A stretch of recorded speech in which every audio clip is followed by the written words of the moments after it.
the main points of the discussion tonight were about how can we have finance enabling the sustainable transition. We believe that there is a gap between the finance which is available and that's not coming up to the projects which need that finance.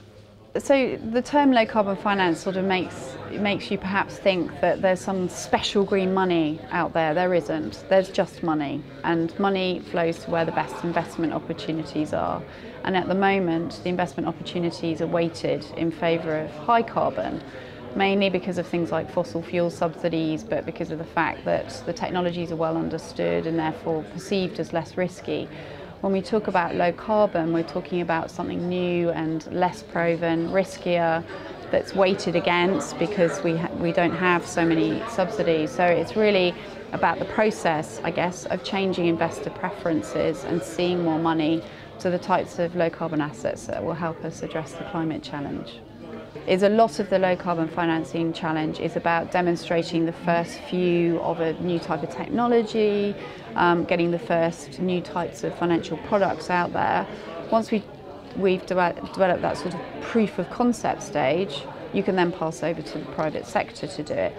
There's a great phrase that I really love that I think articulates this really well, which is banks will be first in line to finance your second project. So the question here is who finances the first project?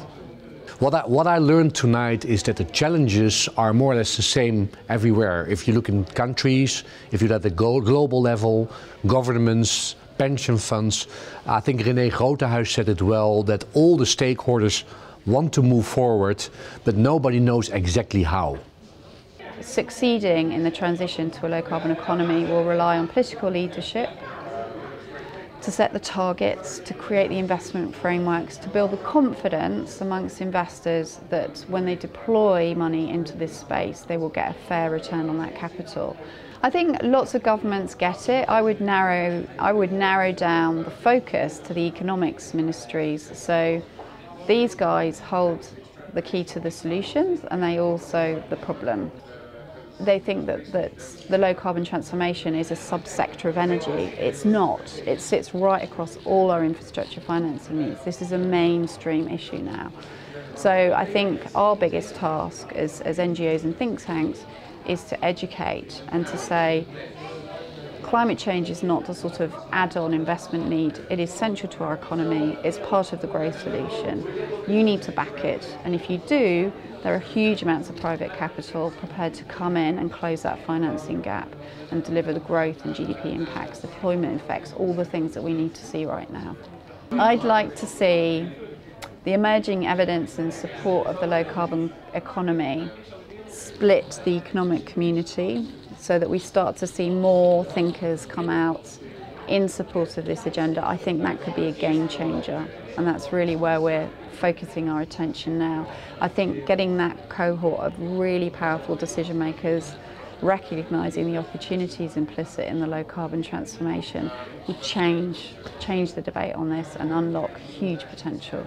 I think the key element for the individuals is that you can change the world yourself by taking steps yourself. So don't wait for the other.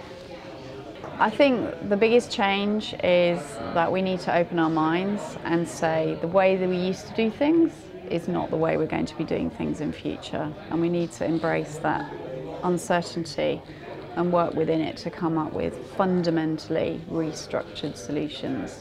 So opening of our minds and envisaging what might previously have been seen as impossible is the biggest change we need to see.